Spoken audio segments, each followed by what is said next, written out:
Hello my dear students. So NCERT exemplar में आज हम लोग डिस्कस करेंगे न्यूरल कंट्रोल एंड कोऑर्डिनेशन के क्वेश्चंस।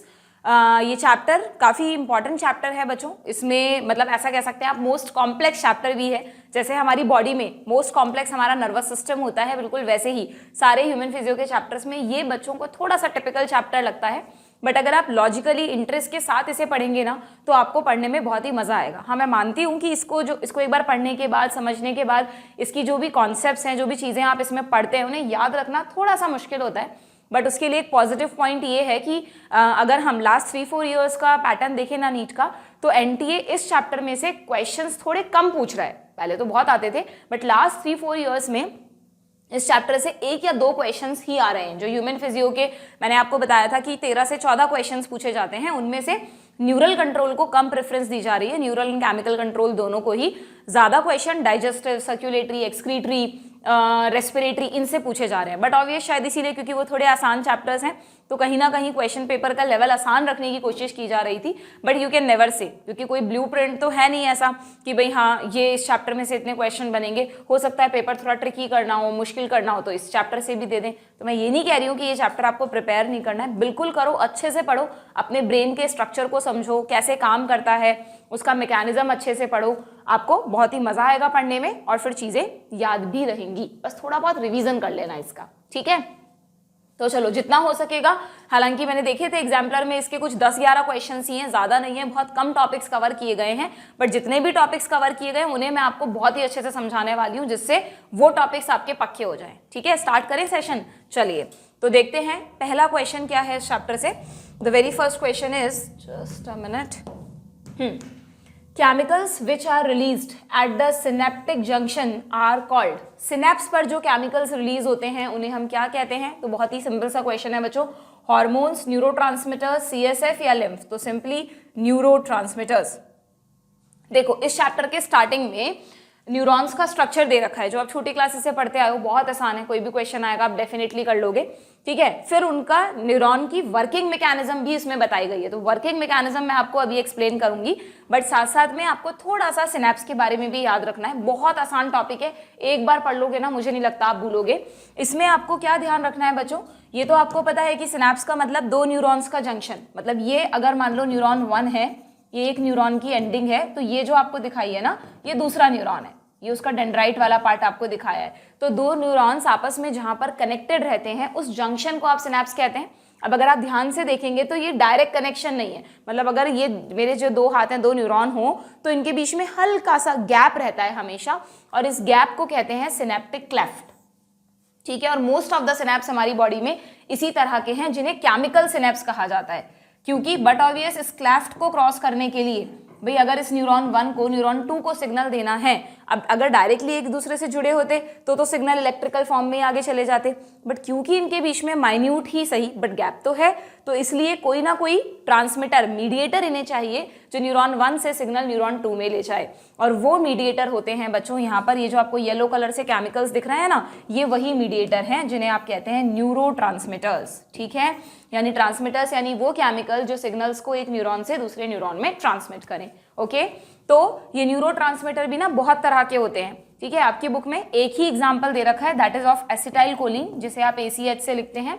बाकी अगर मैं कुछ अदर न्यूरोट्रांसमीटर्स आपको बताऊं तो गाबा भी एक न्यूरोट्रांसमीटर है, डोपामीन कई बार ऑप्शंस में आ जाता है, ये भी एक न्यूरोट्रांसमीटर है। इवन एक हार्मोन का नाम आप पढ़ते हैं एड्रेनालिन, उसके साथ ही एड्रेनालिन के साथ थोड़ा बहुत नॉर एड्रेनालिन भी रिलीज होता है एड्रिनल ग्लैंड से।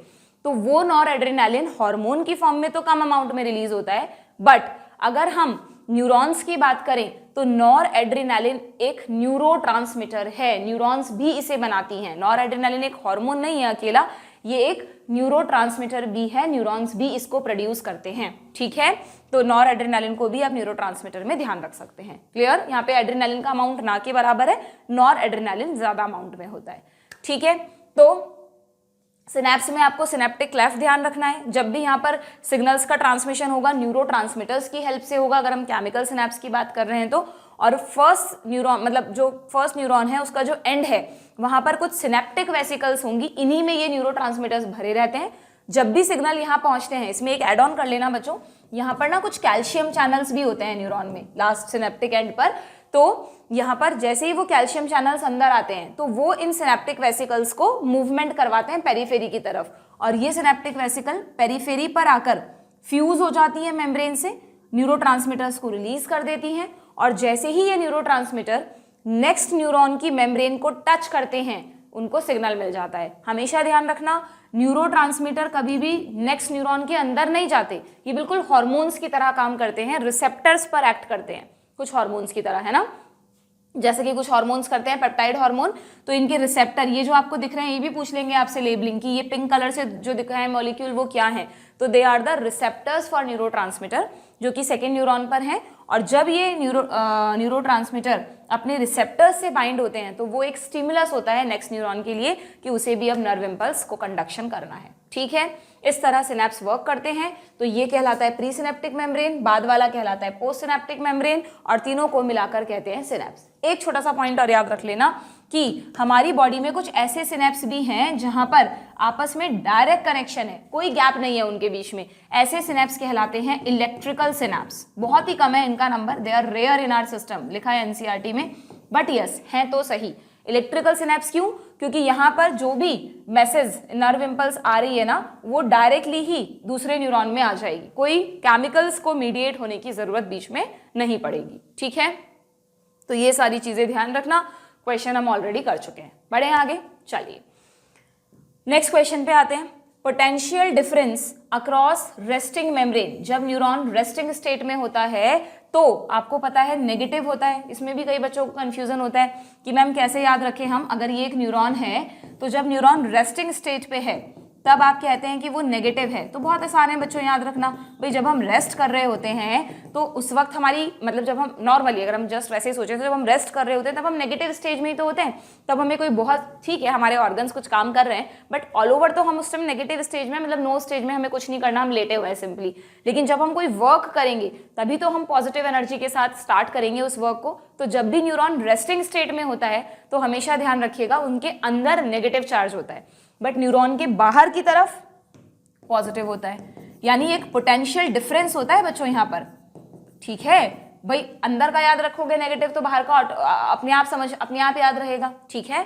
तो रेस्टिंग स्टेट में न्यूरॉन नेगेटिव होता है, और जैसे ही कोई स्टिमुलस आता है तो स्टिमुलस आते ही अंदर की तरफ पॉजिटिव चार्ज क्रिएट हो जाएगा। क्यों, ये मैं तुम्हें अभी बताती हूँ। बट जैसे ही अंदर पॉजिटिव चार्ज और बाहर नेगेटिव चार्ज क्रिएट हो जाएगा ना, इसको आप कह देंगे एक्शन पोटेंशियल, यानी नर्व एक्शन स्टेज में आ गई है, ठीक है, क्लियर। तो यहाँ क्वेश्चन क्या पूछा है आप लोगों से कि this is due to differential distribution of, ये वाला जो चार्ज है ये किन की वजह से है इनमें से। तो बहुत सिंपल है बच्चों, आपको ध्यान रखना है कि अंदर जो नेगेटिव चार्ज होता है ना, या चलो पहले बाहर की बात बताती हूँ। बाहर एक बात बताओ मुझे, न्यूरॉन एक सेल ही है ना, तो न्यूरॉन के अंदर साइटोप्लाज्म की तरह फ्लूइड होगा। अगर हम इसको एक्सॉन कह रहे हैं तो एक्सॉन के अंदर का फ्लूइड यानी एक्सोप्लाज्म, और जो इसकी मेम्ब्रेन है, जैसे सेल मेम्ब्रेन को आप प्लाज्मा लेमा कहते हो तो एक्सॉन की मेम्ब्रेन को मैं एक्सोलेमा बोल दूं, ठीक है। तो एक्सोलेमा के अंदर क्या भरा हुआ है, एक्सोलेमा के अंदर भरा हुआ है एक्सोप्लाज्म, जो कि एक तरीके का इंटरसेल्यूलर फ्लूइड है, यस और नो, ICF है। और इसके बाहर भाई सेल्स के चारों तरफ जो भी खाली जगह होती है उसमें भी तो टिश्यू फ्लूइड होता है, तो न्यूरॉन्स के बाहर जो भी खाली जगह होगी वहां पर टिश्यू फ्लूइड होगा। टिश्यू फ्लूइड को आप ECF कहते हो क्या, एक्स्ट्रा सेल्यूलर फ्लूइड। तो यहाँ पे हर जगह ECF है, यस और नो, ठीक है। तो हमेशा आपको ध्यान रखना है ECF में सोडियम आयंस ज्यादा होते हैं। आप देखो ना हमारे ब्लड में या किसी भी टिश्यू फ्लूइड में देख लो, सोडियम आयंस का नंबर ज्यादा होगा। सोडियम आयंस को एक तरह से ECF के ही आयंस कहा जाता है। तो बट ऑब्वियस ECF में सोडियम आयंस ज्यादा है, इस वजह से पॉजिटिव चार्ज है, ओके। अब अंदर क्या कंडीशन है सुनना, अंदर जो एक्सोप्लाज्म है उसमें भाई बाहर चलो एक चीज और सुनो, बाहर सोडियम आयन ज्यादा बोले ना मैंने, इसके साथ साथ ये भी याद रखना बाहर पोटेशियम भी है बट ना के बराबर है, बहुत कम है, बहुत कम नंबर में, ठीक है। अंदर जस्ट रिवर्स कंडीशन है। क्या रिवर्स कंडीशन है, पोटेशियम आयंस तो बहुत सारे हैं और सोडियम ना के बराबर है। एक पॉइंट तो ये समझने वाली बात है, ठीक है। लेकिन फिर स्टूडेंट्स को लगता है कि मैम ठीक है मान लिया अंदर पोटेशियम आयन ज्यादा हैं, बट फिर इनकी वजह से भी तो अंदर पॉजिटिव चार्ज ही होना चाहिए था, नेगेटिव चार्ज कहाँ से आया अंदर।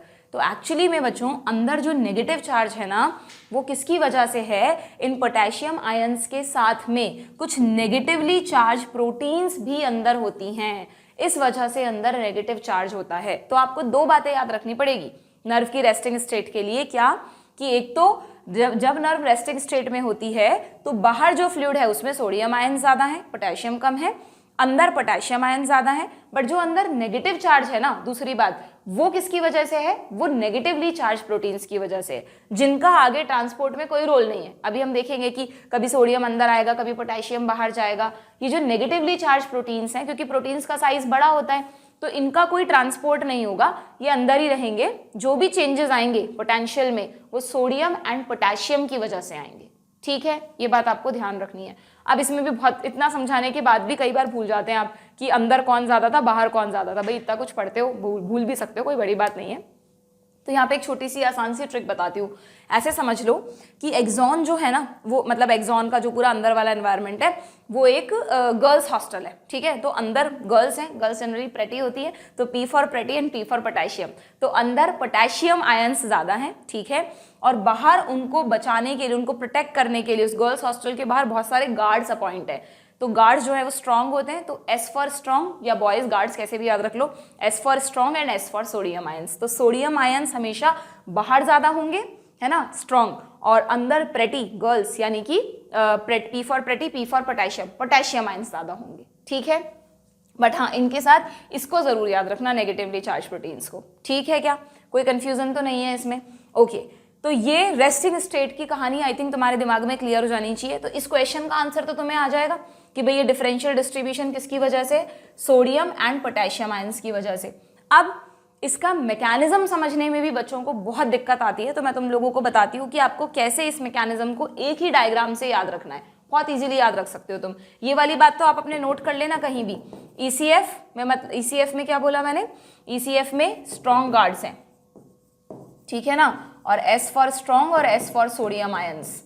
ओके, ये बात लिख लेना ट्रिक की फॉर्म में। और अंदर यानी आईसीएफ में या एक्सोप्लाज्म में कुछ भी कह लो, अंदर प्रेटी गर्ल्स हैं, तो P for pretty P for potassium, तो अंदर पोटेशियम आयंस ज्यादा होते हैं। ठीक है, क्या clear? Plus P for protein भी याद रख सकते हो तुम। प्रोटीन्स कैसी हैं, नेगेटिवली चार्ज प्रोटीन्स हैं। ठीक, चलो अब आ जाते हैं इनके नेक्स्ट पार्ट पे कि ये काम कैसे करते हैं, कैसे न्यूरॉन को सिग्नल मिलने पर, ये रेस्टिंग स्टेट की बात हो गई एक तरह से, कैसे न्यूरॉन को सिग्नल मिलने पर ये सिग्नल आगे बढ़ता है। देखो मैं तुम्हें डायग्राम के थ्रू बताती हूँ। ठीक है, बहुत अच्छे अच्छे डायग्राम्स हैं, इसको एक समझने के लिए समझना कि यहाँ पर ये आपको पता है जब नर्व रेस्टिंग स्टेट में है, अभी अभी बताया मैंने, पूरा अंदर देखो नेगेटिव चार्ज दिखा रखा है, रेस्ट पे है, नेगेटिव पे है। आईसीएफ किसकी वजह से वो बता ही दिया मैंने तुम्हें, बाहर पॉजिटिव है। अब इनिशिएशन का मतलब जैसे ही कोई स्टिमुलस आया तो क्या होगा, पूरे न्यूरॉन में एक साथ डिपोलराइजेशन नहीं होता है, पूरे न्यूरॉन में एक साथ इंपल्स नहीं चला जाता, इंपल्स आगे आगे धीरे धीरे बढ़ता है, इस जोन में फिर नेक्स्ट जोन में फिर नेक्स्ट जोन में, ऐसे आगे बढ़ेगा। ठीक है, तो इस पर्टिकुलर जोन में जिसको साइट ए कहा है, ऐसा एक डायग्राम एनसीईआरटी में भी है, देख लेना। ठीक है, वहां पर क्या हुआ आप देख रहे हो, इस येलो पार्ट में अंदर पॉजिटिव चार्ज दिखाया और बाहर नेगेटिव दिखाया, यानी पोलैरिटी रिवर्स हो गई, रेस्टिंग स्टेट से रिवर्स हो गई। ये क्यों हुई? पहली बात तो रिवर्स ऑफ पोलैरिटी को ही आप कहेंगे डीपोलराइजेशन। रिवर्स ऑफ पोलैरिटी को क्या कहेंगे? डीपोलराइजेशन। ओके, नर्व डीपोलराइजेशन है मतलब एक्शन स्टेट में है, और इस एक्शन स्टेट के दौरान अंदर पॉजिटिव चार्ज आ गया, बाहर नेगेटिव चार्ज हो गया। अभी बताती हूँ क्यों हुई, पहले एक चीज और समझना।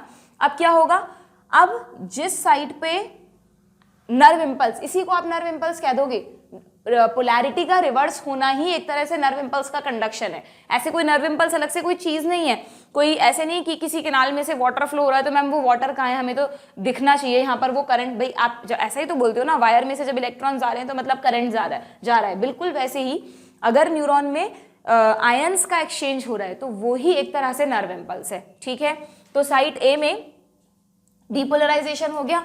अब क्या होगा, जो सिग्नल्स है ना उनको नेक्स्ट जोन में जाना है, साइट बी पे जाना है, तो वो साइट बी पे कैसे जाएंगे, वही सेम साइट बी पे रिवर्स ऑफ पोलैरिटी होना चाहिए। लेकिन जब सिग्नल साइट बी पे गया तो अब साइट मतलब इंपल्स, सॉरी नॉट सिग्नल, जब इंपल्स साइट बी पर गई तो साइट ए पे क्या हुआ, साइट ए पे आप ध्यान से देखो, वापस से वो वाली कंडीशन आ रही है क्या, नेगेटिव चार्ज आ गया अंदर और बाहर पॉजिटिव चार्ज आ गया।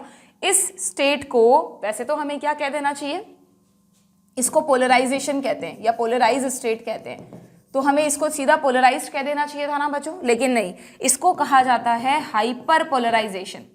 हाइपर पोलराइजेशन या रिफ्रैक्टरी स्टेज, ये वो टाइम होता है जब अगर मैंने कोई सिग्नल, कोई स्टिमुलस यहाँ दिया तो ये उसको पता ही नहीं चलेगा, ये रिसीव ही नहीं कर सकता उस सिग्नल को, उस स्टेट को रिफ्रैक्टरी पीरियड कहते हैं। आपकी एनसीईआरटी में रिफ्रैक्टरी पीरियड नहीं दे रखा, बट नीट में पूछते हैं, आप ध्यान रखना।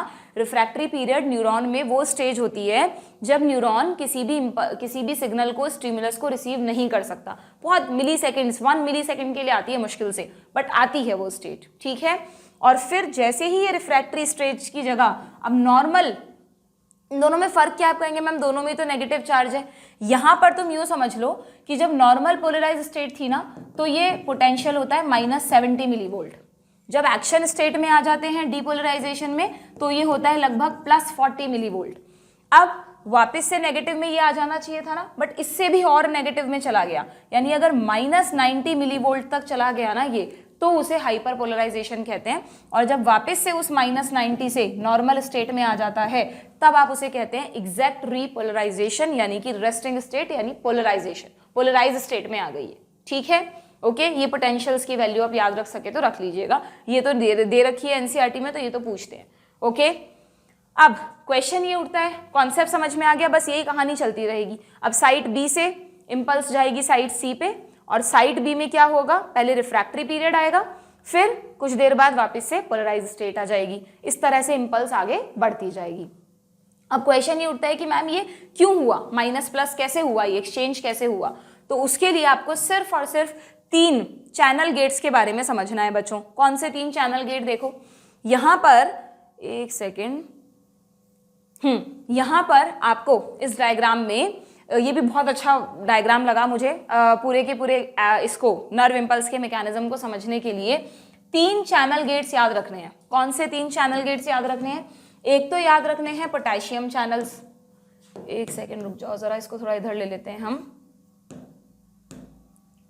देखो अगर अच्छे से समझोगे ना, मन लगा के इंटरेस्ट के साथ, तो तुम कभी नहीं भूलोगे जो कॉन्सेप्ट मैं तुम्हें समझाने जा रही हूँ। एक तो है पोटेशियम चैनल्स, ठीक है, एक है सोडियम चैनल्स, और एक है सोडियम पोटेशियम पंप। कई बार तो स्टूडेंट्स को यही पता नहीं होता इन तीनों में क्या फर्क है। पोटेशियम चैनल मतलब वो सिर्फ पोटेशियम का ही ट्रांसपोर्ट करेंगे, सोडियम चैनल मतलब वो सिर्फ सोडियम के लिए बने हैं, और सोडियम पोटेशियम पंप मतलब जब भी ये पंप खुलेगा तो सोडियम एंड पोटेशियम का साथ में ट्रांसपोर्ट होगा। ऑपोजिट डायरेक्शन में कर रहा है इसलिए एंटीपोर्ट हुआ, ठीक है। क्योंकि यहाँ पे पंप वर्ड यूज किया है तो ये हमेशा एक्टिव ट्रांसपोर्ट करेगा, यानी कि एटीपी खर्च करेगा जब भी खुलेगा। इन दोनों से हमेशा फैसिलिटेटेड डिफ्यूजन होता है, ध्यान रखना। डिफ्यूजन का मतलब कोई भी चीज अपनी हाई कॉन्सेंट्रेशन से कम की तरफ जा रही है, फैसिलिटेटेड क्योंकि एक चैनल के थ्रू होती हुई जा रही है। ओके, तो अब मुझे बताओ कि ये जो येलो कलर से दिखाए इन्होंने, ये पोटेशियम चैनल्स हैं। पोटेशियम चैनल्स को ना जनरली यहाँ पर लीक चैनल्स कहते हैं बच्चों, क्योंकि ये हमेशा खुले ही रहते हैं। बस एक पॉइंट ऐसा आएगा जब इनकी परमेबिलिटी बढ़ जाएगी, बट नॉर्मली देखो कहीं पर भी इनको बार बार खोला बंद नहीं किया है। Normally potassium channel leak channel है, क्योंकि इनसे जो है पोटेशियम आयंस वो हमेशा मूवमेंट करते रहते हैं। अब तुम खुद सोच के बताओ कहाँ जाएंगे पोटेशियम, अंदर आए, ये अंदर वाला पार्ट है, ये बाहर वाला है, अंदर आए कि बाहर जाएं। डिफ्यूजन कह रही हूं मैं इसे, तो डिफ्यूजन मतलब हाई से लो की तरफ जाएंगे।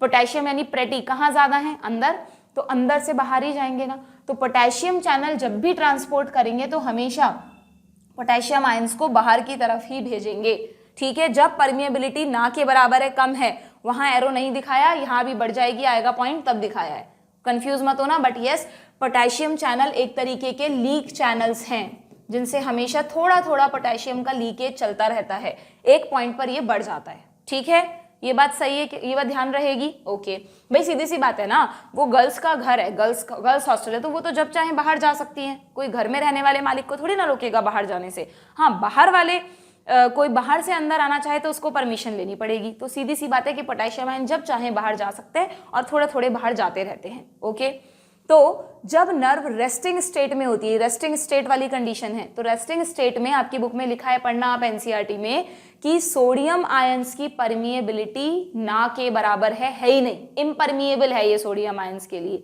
क्यों? क्योंकि आपको ध्यान रखना है, ये तो मैंने चैनल्स बनाई दिए, क्योंकि बच्चों रेस्टिंग स्टेट में जब न्यूरॉन होगा ना, तो सोडियम चैनल्स कंप्लीटली क्लोज्ड रहेंगे। ये जो गार्ड्स हैं वो बाहर हैं, अपने बाहर पहरा देते हैं, उनको अंदर आने की क्या जरूरत है, ठीक है। तो सोडियम चैनल्स अंदर नहीं आएंगे, बाहर ही रहेंगे, मतलब सोडियम आयन, क्योंकि सोडियम चैनल बंद है, no permeability for sodium ions, ठीक है। पोटेशियम आयंस के लिए परमिएबिलिटी है, थोड़ा थोड़ा ये बाहर जाते रहेंगे, ठीक है। माइल्ड इफ्लक्स ऐसा लिख सकते हो आप, इनका माइल्ड इफ्लक्स चलता रहेगा, ओके। और सोडियम पोटेशियम पंप, ये क्या है देखो, समझना बहुत इंपॉर्टेंट है, इस पे क्वेश्चन भी आता है बहुत बार, नीट में आया हुआ है।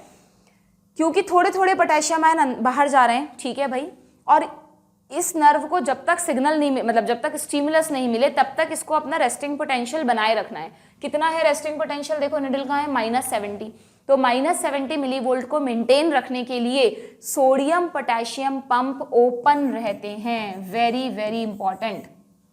क्या रहते हैं? ओपन रहते हैं, क्योंकि हालांकि ये आपको अभी बहुत अच्छे से समझ में आ जाएगा, जब हम एंड पे आएंगे ना तो आपको खुद समझ में आ जाएगा इन्हें ओपन क्यों होना पड़ा। But yes, you have to remember कि जब नर्व रेस्टिंग स्टेट में है तो सोडियम चैनल तो बंद पड़े हैं, पोटेशियम तो वैसे ही लीक चैनल है, तो उस रेस्टिंग पोटेंशियल को मेंटेन कौन करता है? दिस सोडियम पोटेशियम पंप, ठीक है। एक न्यूरॉन पे बट ऑफिस बहुत सारे हैं, हम तो एक एक सिंगल लेके समझ रहे हैं, ओके। अब कौन अंदर आएगा कौन बाहर जाएगा वो बाद में बताऊंगी, यहां तक क्लियर है। अब आ जाओ तुम स्टिमुलस पे। जैसे ही स्टिमुलस मिला तो क्या हुआ देखना, जैसे ही न्यूरॉन पे कोई स्टिमुलस आया तो स्टिमुलस आते ही, स्टिमुलस का मतलब तुम यूं समझ लो कि कोई भी है ना, एक चोर या कोई भी अंदर घुसने की कोशिश कर रहा है उस गर्ल्स हॉस्टल में, ठीक है। तो जैसे ही स्टिमुलस आया, वो अंदर घुसा नहीं है, मतलब वो अंदर घुसने की कोशिश कर रहा है, तो तुरंत गार्ड्स को पता चल गया, तो गार्ड्स तो इसीलिए पहरा दे रहे हैं बाहर, तो वो अंदर आएंगे तुरंत, अंदर गर्ल्स को बचाने के लिए, तो सोडियम चैनल्स खुल जाएंगे, ठीक है। तो क्या होगा, स्टिमुलस यानी चोर के आते ही गार्ड्स का जो गेट है वो खुल जाएगा और सारे गार्ड्स अंदर आएंगे, तो सोडियम चैनल्स ओपन हो जाएंगे and there is rapid influx of sodium ions. याद रखना, बहुत बहुत इंपॉर्टेंट है, rapid influx of sodium ions, ठीक है। सोडियम आयंस का रैपिड इन्फ्लक्स होगा, कहाँ है सोडियम आयंस, ये रहा, यस, सोडियम आयंस का रैपिड इन्फ्लक्स होगा, जिसकी वजह से अंदर कौन सा चार्ज आ जाएगा? पॉजिटिव चार्ज आ जाएगा। भाई सोडियम आयन एकदम तेजी से, खूब सारे चैनल गेट है, सारे खुल गए, सारे गार्ड्स अंदर आ गए, यूं समझ लो, तो अंदर पॉजिटिव चार्ज क्रिएट हो जाएगा। इसीलिए हम कहते हैं कि जब नर्व डीपोलराइजेशन स्टेट में होती है, उसका जो भी पार्ट वो पॉजिटिवली चार्ज हो जाता है। क्यों हुआ? Because of rapid influx of sodium ion, ठीक है। और ये पंप इस वक्त क्लोज हो गए हैं, ठीक है। पंप सिर्फ एक ही टाइम पे एक्टिवेटेड रहेंगे जब रेस्टिंग पोटेंशियल है, अदरवाइज नहीं, ठीक। और ये तो वही पोटेशियम चैनल से तो वही माइल्ड इफ्लक्स जो चल रहा था वो चल ही रहा है, सिंपली। इनका कोई रोल नहीं है, इनका रोल सिर्फ एक ही जगह आता है, अभी पता चल जाएगा तुम्हें किस में, ठीक है। तो मेनली डीपोलराइजेशन में जो चेंज हुआ वो किसकी वजह से हुआ? सोडियम चैनल की वजह से। पोलराइज स्टेट किसकी वजह से थी? इनकी वजह से, ठीक है, सोडियम पोटेशियम पंप की वजह से। अब देखो, अब क्या हुआ भाई, स्टिमुलस से अंदर पॉजिटिव चार्ज क्रिएट हो गया ना। अब वो जो गार्ड्स अंदर आए हैं वो अंदर आ गए उस चोर से उनको बचाने के लिए। उन्होंने क्या कहा कि पता नहीं यार ये चोर अटैक कर दे, कुछ भी कर दे, काम करते हैं सेफ साइड के लिए, गर्ल्स को कुछ समय के लिए बाहर निकाल देते हैं, हम फाइट कर लेंगे। तो उन्होंने क्या किया कि यही जो डीपोलराइज्ड पार्ट है ना। अच्छा, एक और चीज याद रखना बच्चों, यहाँ पे एक बहुत इंपॉर्टेंट एनसीईआरटी की लाइन है कि जैसे ही सोडियम आयंस अंदर आते हैं, ये जो चैनल गेट खुले थे तुरंत बंद हो जाते हैं, they are very short lived, बहुत कम समय के लिए खुलते हैं, और after rapid influx of sodium ion they shut down, मतलब एक तरह से बंद हो जाते हैं, सिंपली दे क्लोज्ड, ठीक है। सारे सोडियम चैनल सब बंद हो चुके हैं, जो गार्ड अंदर आ गए वो बाहर नहीं जा सकते, वो अंदर ही रहेंगे अभी। अब अंदर 1 to 1 फाइट करनी है चोर से, तो उन्होंने सोचा कि पहले गर्ल्स को बाहर कर दें। तो अब क्या होगा, हाइपर पोलराइजेशन वाली स्टेट क्यों आई कि अंदर पॉजिटिव चार्ज आ गया था डीपोलराइजेशन के लिए, और अब जो सिग्नल है उसको आगे जाना है, इम्पल्स को आगे भेजना है, तो इम्पल्स तो आगे चली जाएगी, लेकिन यहां पर न्यूरॉन क्या चाहती है? वापस से नेगेटिव चार्ज चाहती है। तो नेगेटिव चार्ज लाने का तरीका क्या है? 2 तरीके हैं, या तो जो सोडियम आयन अंदर आए थे उन्हें वापस बाहर भेज दो, वो तो अभी बाहर जा नहीं रहे, गार्ड्स को अभी पूरा कंफर्म करना है कि अंदर सेफ है या नहीं, वैसे भी उनके चैनल गेट बंद हो चुके हैं, तो वो तो अंदर है ही। पोटेशियम आयंस को अगर हम बाहर भेज दें, पोटेशियम भी तो पॉजिटिव ही हैं, अगर उनको हम बाहर भेजने लग जाएं तो भी तो अंदर वापस नेगेटिव चार्ज आ सकता है ना, प्लस की कमी होगी तो माइनस ही तो आएगा। तो इसलिए मैं आपको कह रही हूं कि जब गार्ड्स अंदर आ गए तो उसके बाद पोटेशियम चैनल्स के गेट खुल जाएंगे और इनसे जो अभी तक माइल्ड इफ्लक्स कर रहे थे, अब इनसे एक्सेस में इफ्लक्स होगा, किसका, पोटेशियम आयंस का। ठीक है, याद रखने के लिए साथ साथ में ट्रिक भी बताते जा रही हूँ और कॉन्सेप्ट भी ध्यान रखना है। ओके, तो अब क्या होगा, ये तो हो गई डीपोलराइज स्टेट। डीपोलराइज स्टेट में क्या हुआ, दिख रहा है ना ये पार्ट आप लोगों को। अब डीपोलराइज्ड के बाद जब नर्व रीपोलराइजेशन की तरफ जा रही है तो रीपोलराइजेशन भी दो स्टेज में होता है बच्चों। रीपोलराइजेशन में पहले हाइपर पोलराइजेशन हो जाता है। क्यों हुआ, क्योंकि पोटेशियम चैनल से क्या हुआ, excess efflux of potassium ions. Potassium हमेशा, पोटेशियम आयन ये फैसिलिटेटेड डिफ्यूजन करते हैं, तो आपको रटना नहीं है कि पोटेशियम कब बाहर जा रहा है कब अंदर जा रहा है। आप देखो ना, हमेशा पोटेशियम बाहर ही जा रहा है, हमेशा सोडियम अपने चैनल से अंदर ही आ रहा है, क्योंकि हाई से लो की तरफ ही जाते हैं। ठीक है ना, फैसिलिटेटेड डिफ्यूजन वाले चैनल्स हैं ये। तो ये खुल गए और पोटेशियम आयंस को बाहर निकाला गया, क्योंकि जितने भी गर्ल्स थी सारे पोटेशियम आयन को बाहर निकाल दिया। तो -70 मिलीवोल्ट पे जो रुक जाना चाहिए था वो और लेस में चला गया, -90 मिलीवोल्ट में चला गया। और कौन सी स्टेट आ गई, हाइपर पोलराइजेशन आ गया। ठीक है, समझ में आया क्यों आया। अब हाइपर पोलराइजेशन तो हो गया भाई, चलो कोई बात नहीं है, इसको अब इसको वापस नॉर्मलाइज करें। कैसे करें, एक प्रॉब्लम भी आ गई, देखो जरा ध्यान से। क्या, वो जो चोर था वो तो अब डर के भाग गया, भाई यहाँ तो कुछ मेरा काम नहीं चलना, आगे चला जाता हूँ। तो वो तो नेक्स्ट जोन में चला गई, यानी कि सिग्नल नर्व इम्पल्स अब आगे आएगी, आगे सेम चेंजेस होंगे। बट इस जोन में एक दिक्कत हो गई। क्या दिक्कत हो गई, अंदर तो रह गए हैं सोडियम आयन और बाहर चले गए हैं, वो जो प्रेटी गर्ल्स हैं वो तो बाहर चली गई और गार्ड सारे अंदर अटक गए। और दोनों के जो दरवाजे हैं उनसे भी कोई फायदा नहीं है, क्योंकि आपको पता है दरवाजों से जो डायरेक्शन है उसके तो ऑपोजिट जाना है ना इनको। तो अब यहाँ पर काम करेगा सोडियम पोटेशियम पंप, यानी वापस से ये खुल जाएगा और इसके खुलने की वजह से ऑपोजिट डायरेक्शन में मूवमेंट होगा बच्चों। गार्ड्स पहले अंदर आए थे ना, अब उनको नर्व को वापस नॉर्मल स्टेट में लाना है, वापस बाहर जाके पहरा देना है, तो वापस से बाहर चले जाएंगे सोडियम आयन।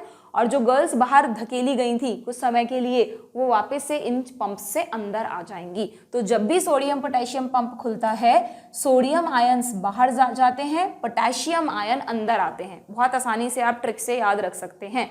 ठीक है, और उसमें भी एक और ट्रिक होती है, नोकिया, ऐसे भी याद रखते हैं कई बच्चे। नोकिया में एन आउट, सोडियम आउट जाएगा, पोटेशियम इन, पोटेशियम अंदर आएगा। ठीक है, ये बात आपको ध्यान रखनी है। ओके, इसमें आपको कोई भी कंफ्यूजन नहीं होना चाहिए।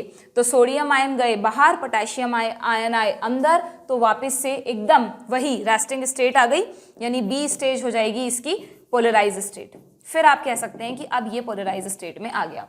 तो पोलराइज स्टेट में आने के लिए, अच्छा यहाँ पर पहले हम पूरा लिख लें। जब हाइपर पोलराइजेशन चल रहा था तो ये तो शॉर्ट लिव्ड थे, ये तो क्लोज हो ही चुके थे, ये अभी क्लोज ही थे।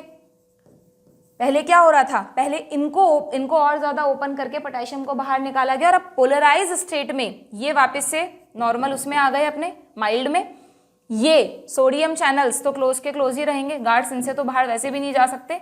अगर गार्ड्स को बाहर जाना है तो सोडियम पोटेशियम पंप अब वापस से ओपन हो जाएंगे, जिससे सोडियम बाहर और पोटेशियम अंदर।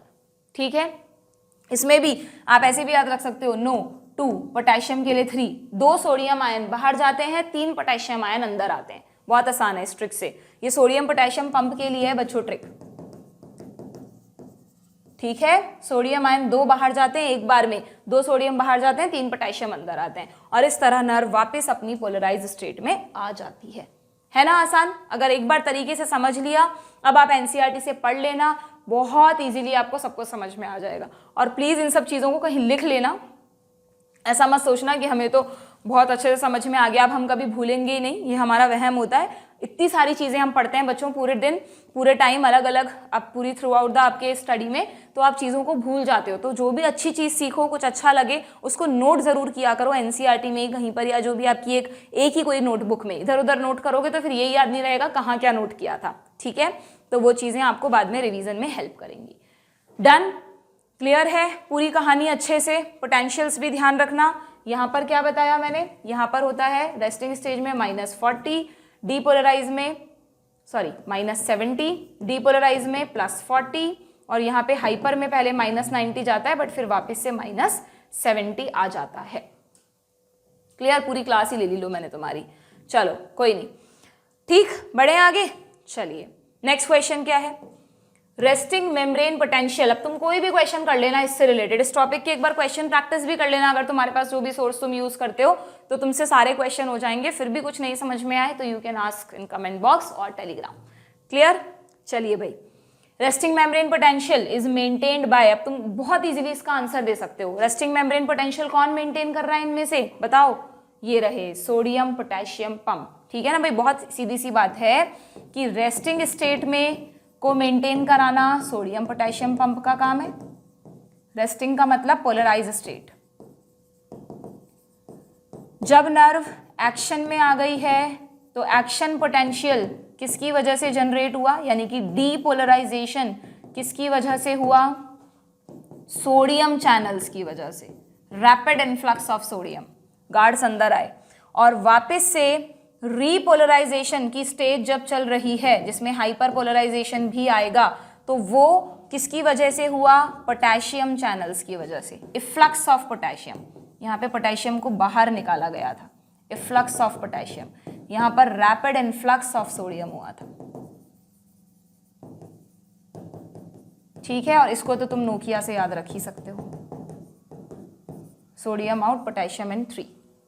ठीक है, ये भी अपने शॉर्ट नोट्स में ऐड कर देना, वेरी वेरी इंपॉर्टेंट। डन? बढ़े आगे, चलो बढ़ते हैं भाई। The function of our visceral organs is controlled by neurons. के बाद नर्व इंपल्स का मैकेनिज्म पढ़ लिया आपने। अब आप आ जाओ इस चैप्टर में ब्रेन पे। ब्रेन में अगेन वही ब्रेन का पूरा स्ट्रक्चर है, कौन सा पार्ट क्या काम करता है। पहले हमारे टाइम पे तो बहुत डिटेल में पूछते थे बच्चों, अब तो बहुत लिमिटेड कर दिया है। तो जो फंक्शंस एनसीईआरटी में है ब्रेन के, एटलीस्ट वो याद कर लेना, एक टेबल बना लेना, उसमें थोड़े से कॉम्प्लेक्स हैं क्योंकि वो।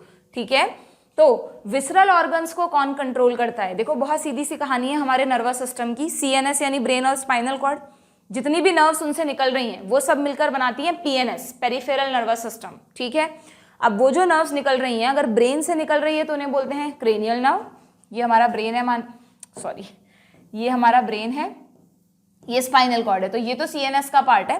बट ब्रेन से जो नर्व्स निकलती हैं क्रेनियल नर्व्स, और स्पाइनल कॉर्ड से जो नर्व्स निकलती हैं स्पाइनल नर्व्स, ये सब पीएनएस में आता है। ठीक है, अब इस पीएनएस में भी क्या होता है बच्चों कि कुछ नर्व्स तो ऐसी होती हैं इन्हीं ये क्रेनियल और स्पाइनल नर्व्स में जो हमारे वॉलंटरी मसल्स, वॉलंटरी ऑर्गन्स को सिग्नल देती हैं, वो बनाती हैं हमारा सोमैटिक नर्वस सिस्टम।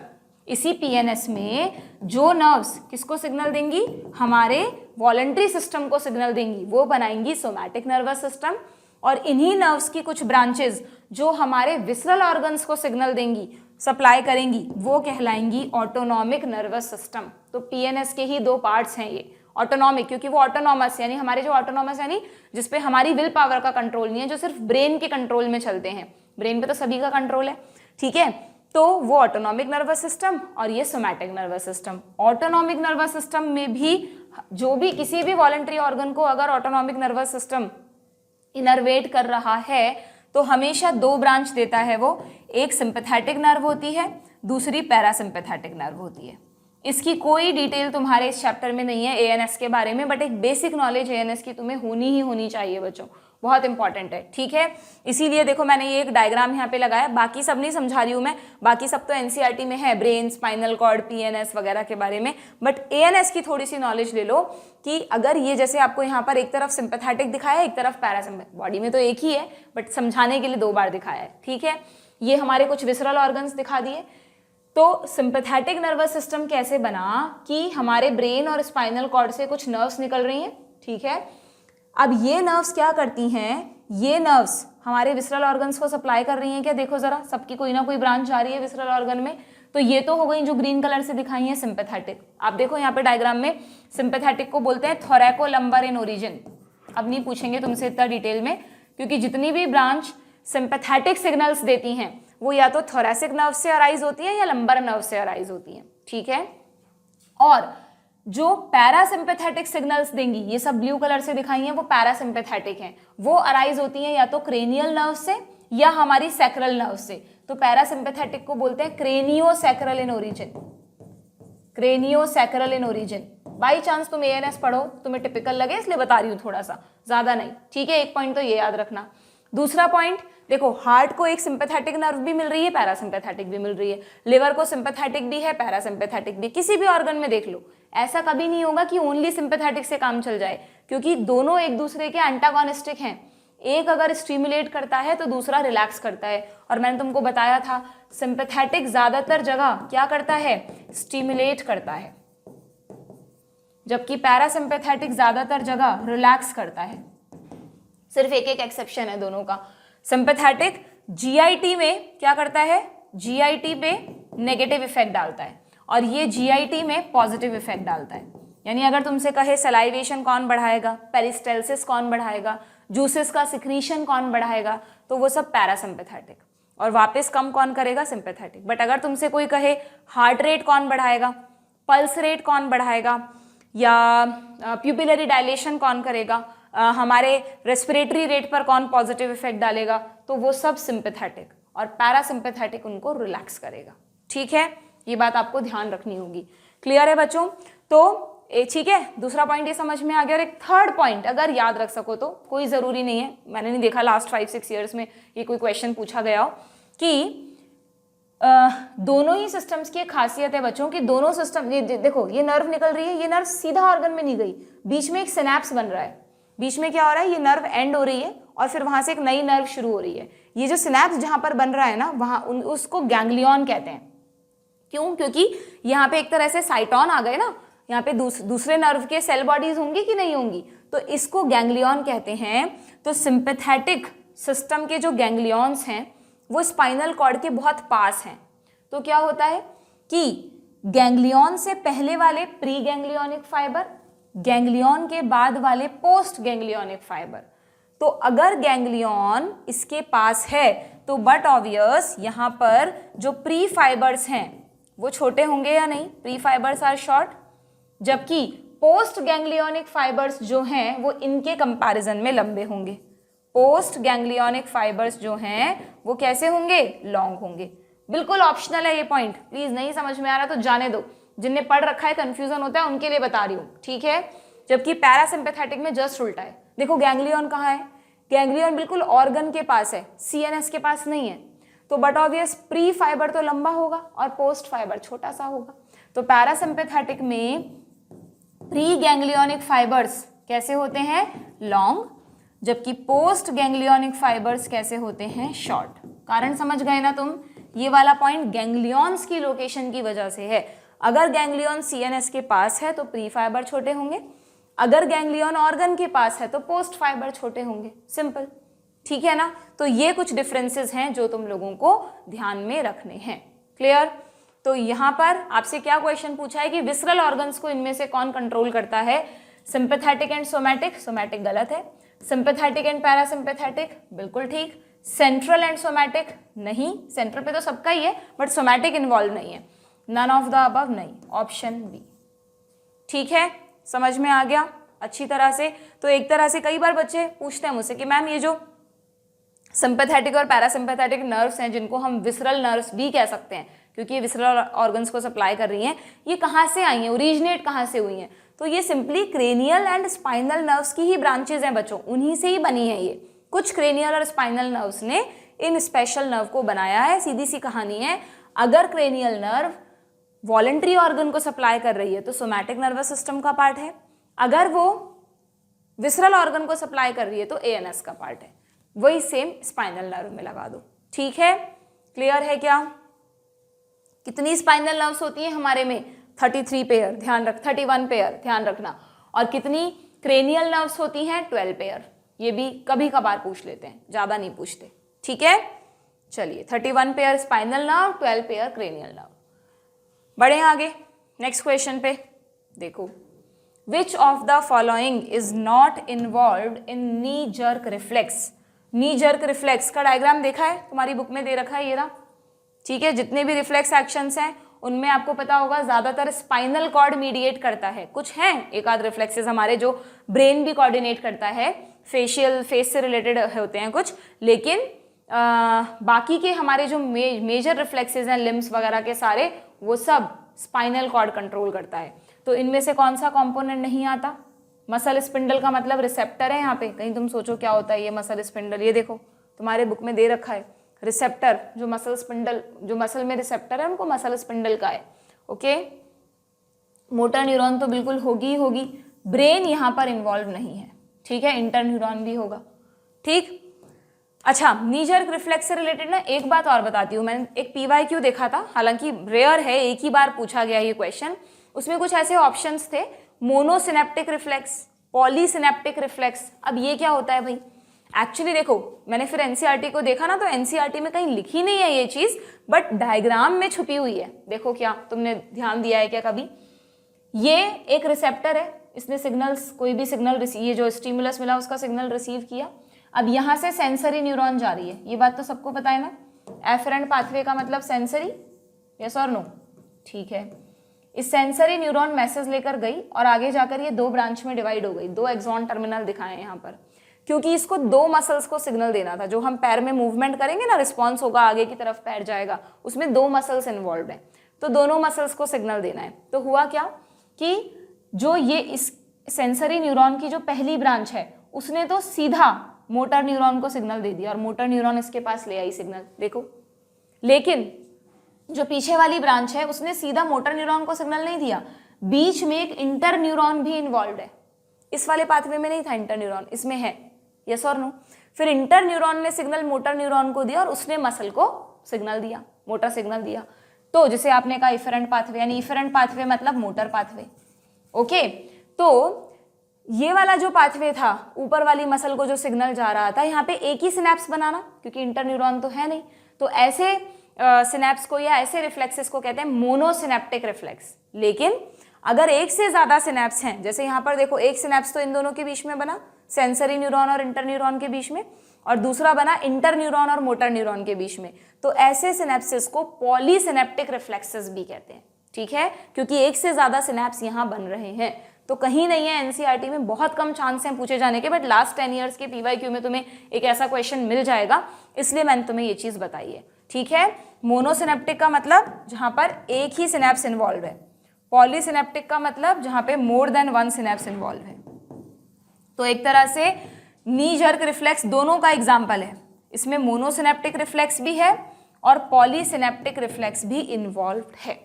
ठीक है, ध्यान रखोगे तुम इस चीज को। एक और चीज ध्यान रखना बच्चों, जो हमेशा बहुत कॉमन सी बात है, अगर तुमने अच्छे से पढ़ा है तो तुम्हें पता होगा कि जो सेंसरी न्यूरॉन है वो हमेशा, ये अगर स्पाइनल कॉर्ड है तो स्पाइनल कॉर्ड का ये वेंट्रल पार्ट हुआ, ये डॉर्सल पार्ट हुआ ना, तो सेंसरी पाथवे हमेशा पीछे से एंटर करेगा, डॉर्सल रूट से ही एंटर करेगा। यू नो ना कि हमारी स्पाइनल कॉर्ड ऐसे बटरफ्लाई शेप होती है, H शेप। हाँ, ये जैसे इसमें दिखाई है, ये वाला जो ग्रे मैटर है इसका, बाहर से तो बटा ऑब्वियस व्हाइट मैटर ने उसको पूरा एक रॉड की तरह दिखा रखा है आपको, बट अंदर ग्रे मैटर जो है वो H या बटरफ्लाई शेप होता है। तो यहाँ पर क्या किया, ये जो वेंट्रल और डॉर्सल उसको ऐसे गिरा दो, नीचे वेंट्रल ले जाओ, ये वेंट्रल पार्ट है, और ये जो पीछे था वो डॉर्सल ऊपर आ गया, ये डॉर्सल पार्ट है। तो ये ध्यान रखना कि ये जो सेक्शन हम देख रहे हैं उसमें ये डॉर्सल पार्ट दिखाया है आपको और ये वेंट्रल पार्ट दिखाया है। तो जो, क्योंकि ग्रे मैटर कैसा है, बटरफ्लाई शेप्ड है, तो इसकी 2 रूट्स डॉर्सली हैं और 2 रूट्स वेंट्रली हैं। तो हमेशा जो सेंसरी पाथवे होता है, जो सेंसरी न्यूरॉन्स होते हैं, वो स्पाइनल कॉर्ड में डॉर्सल रूट के थ्रू ही एंटर करते हैं। ये कभी सेंसरी नहीं हो सकता, चाहे इधर से आएगा तो भी हमेशा डॉर्सल रूट से एंटर करेगा। तो सेंसरी पाथवे में यहाँ पर आपको दिखाया भी, देखो डॉर्सल रूट, यहाँ से ये फूली हुई है, इसको डॉर्सल रूट कहते हैं। यहाँ पे गैंग्लियन होता है एक्चुअली में, उसको डॉर्सल रूट गैंग्लियन कहते हैं। ठीक है, उसको तो तुम जान दो, उसमें ज़्यादा डिटेल नहीं है, बट ये जो डॉर्सल रूट है इसी से सेंसरी फाइबर्स आएंगे। और मोटर पाथवे हमेशा वेंट्रल रूट से निकलेगा, मतलब जो मोटर सिग्नल्स निकलेंगे वो आगे वाले हॉर्न से ही निकलेंगे, पीछे से कभी भी नहीं जाते। ओके, तो सेंसरी पाथवे, ध्यान रखना ये 2 पॉइंट्स भी, sensory neurons enter through dorsal root and motor neuron exit through ventral root. ठीक है, do remember this, very very important. और फिर फाइनली इनको जैसे सिग्नल मिला, मोटर एंड प्लेट भी देखो, नया वर्ड, मतलब नया वर्ड क्या NCERT में है, तुमने ध्यान दिया हो तो, मोटर एंड प्लेट वो जगह जहां पर एक मोटर न्यूरॉन मसल से जाकर जंक्शन बनाती है। जैसे तुम एनएमजे पढ़ते हो ना, एनएमजे में ही एक यूनिट होती है मोटर एंड प्लेट, ठीक है, और फिर मसल एक्शन करती है, तो मसल यहाँ पर इफेक्टर हो गया और उसके अकॉर्डिंग रिस्पॉन्स आएगा, ठीक है, क्लियर है क्या? चलिए, तो स्पाइनल कॉर्ड के बारे में एनसीईआरटी में कहीं नहीं है, बट नीट में क्वेश्चन आता है, बच्चे कहते हैं मैम आउट ऑफ एनसीईआरटी है। कहाँ से आउट ऑफ एनसीईआरटी है? इसमें स्पाइनल कॉर्ड का डायग्राम तो दिया ही है ना तुमको, इसमें से पढ़ लो कि स्पाइनल कॉर्ड में बाहर की तरफ व्हाइट मैटर होता है, अंदर ग्रे मैटर होता है भाई, और इसमें भी कोई रटने वाली बात नहीं है बच्चों, बहुत सिंपल सी बात है, हमेशा ध्यान रखना। जो ग्रे मैटर है ना वो मेनली साइटॉन्स यानी कि सेल बॉडीज का बना होता है, और जो व्हाइट मैटर है वो व्हाइट क्यों है? माइलिन की वजह से, तो एक तरह से माइलिनेटेड एक्सॉन्स होंगे इसमें, यस और नो? तो मुझे बताओ कि अगर ये स्पाइनल कॉर्ड है तो अगर न्यूरॉन्स को बाहर निकलना है तो उनके जो न्यूक्लियाएं हैं, सेल बॉडीज हैं, वही तो सेंटर में होंगे ना, वहीं से तो फाइबर्स बाहर निकलेंगे, तो सेंटर में ग्रे मैटर आएगा और बाहर की तरफ व्हाइट मैटर आएगा। क्यों? क्योंकि सेल बॉडीज ग्रे कलर की दिखती हैं क्योंकि वो माइलिनेटेड नहीं होती, और फाइबर्स कैसे होते हैं? माइलिनेटेड, तो वो व्हाइट दिखते हैं। अब ब्रेन में क्या बोलते हैं हम? ब्रेन में हम उल्टा बोलते हैं, जस्ट क्या कि ब्रेन में बाहर तो ग्रे मैटर है और अंदर व्हाइट मैटर है। क्यों? क्योंकि ब्रेन के ज्यादातर न्यूरॉन्स को ऐसे नीचे स्पाइनल कॉर्ड की तरफ आना है, तो ब्रेन में पेरीफेरी में तो साइटॉन्स होंगे, न्यूक्लियाई मतलब सेल बॉडीज होंगी, और उनके जो माइलिनेटेड एक्सॉन्स हैं वो ऐसे करके ही तो नीचे की तरफ आएंगे ना, तो सेंटर में कौन सा पार्ट आ जाएगा? व्हाइट मैटर, ठीक है, रटना नहीं है, समझ के पढ़ना है सब कुछ, जो भी पढ़ना है, ओके। बायो की यही खूबसूरती है, जो बच्चा बायोलॉजी को एक थ्योरेटिकल सब्जेक्ट मान के रट्टाफिकेशन करता रहता है, उसको ये सब्जेक्ट कभी पसंद में नहीं आता, वो रिग्रेट करता है मैंने क्यों ले लिया ये सब्जेक्ट, और जो समझ के पढ़ता है उसको इतना इंटरेस्ट आता है, उसे लगता है कि बायोलॉजी से अच्छा कोई सब्जेक्ट ही नहीं हो सकता, ठीक है। बट हाँ, बायो के साथ साथ फिजिक्स केमिस्ट्री पे भी ध्यान देना, सिलेक्शन वो भी करवाएंगे तुम्हारा, अकेले बायो से नहीं होने वाला, ठीक है, क्लियर है क्या? बढ़े आगे, चलिए आते हैं नेक्स्ट क्वेश्चन पे। What is the next question? An area in the brain which is associated with strong emotions, emotions जो आपका इमोशनल बिहेवियर है उसके लिए कौन रिस्पॉन्सिबल है? जो भी अलग अलग तरह के इमोशंस आप फेस करते हैं, कभी गुस्सा आता है, कभी किसी पे प्यार आता है, कभी छोटे बच्चे को देखकर बहुत ही अच्छा सा फील होता है, जो भी इमोशंस हैं वो सब कौन कंट्रोल करता है इनमें से? Cerebral cortex, cerebellum, limbic system या मेड्यूला? बहुत आसान है, limbic system, very very important. Generally मैंने देखा है बच्चे जो मेन पार्ट हैं ब्रेन के वो याद कर लेते हैं, लिम्बिक लोब पढ़ना भूल जाते हैं, और लिम्बिक लोब आजकल नीट में पूछा जा रहा है। क्या है ये लिम्बिक लोब बच्चों?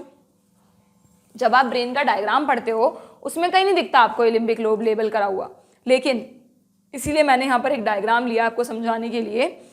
एक्चुअली हमारा ब्रेन अगर हम 3D में सोचें तो 3D में हमें बाहर बाहर के स्ट्रक्चर्स दिख रहे हैं, अंदर भी तो सेंटर में बहुत कुछ है, ब्रेन हॉलो थोड़ी ना है, सॉलिड है ना पूरा, अंदर से इतने सारे न्यूरॉन वगैरह, अलग अलग सेगमेंट्स हैं, रीजन्स हैं, सेगमेंट नहीं रीजन्स हैं, जोन्स हैं, तो अंदर कुछ डीपली सिचुएटेड स्ट्रक्चर्स होते हैं, उनको लिम्बिक सिस्टम में इन्वॉल्व किया गया है। थोड़ा सा अगर आपको समझना है तो आप ऐसे समझ लो, इस ब्रेन में जो आपको ये ग्रीन कलर का पार्ट दिख रहा है, ये हल्का सा पर्पल कलर का पार्ट दिख रहा है, ठीक है, ये जो कुछ छोटी छोटी डॉट्स राउंड बॉडीज दिख रही हैं, ये सब भाई यहाँ पे आपकी बुक में जो डायग्राम है उसमें यहाँ थैलेमस दिखाया है, यहाँ हाइपोथैलेमस दिखाया है, फिर यहाँ पे ये सेरिबेलम, पॉन्स, मेड्यूला सब दिखाया है, क्योंकि हमने ब्रेन को वहीं तक देखा। अगर हम उन चीज़ों को भी हटा के और अंदर जाके या देखें तो हमें ये स्ट्रक्चर्स दिखेंगे, ठीक है, तो वो तो मेडिकल में पढ़ना होता है, बट यहाँ पर आप इतना याद रख लो, आपकी एनसीईआरटी में एक लाइन लिखी है बच्चों, देखो आप देखना कि लिम्बिक लोब कैसे बना है, आपकी एनसीईआरटी में लिखा है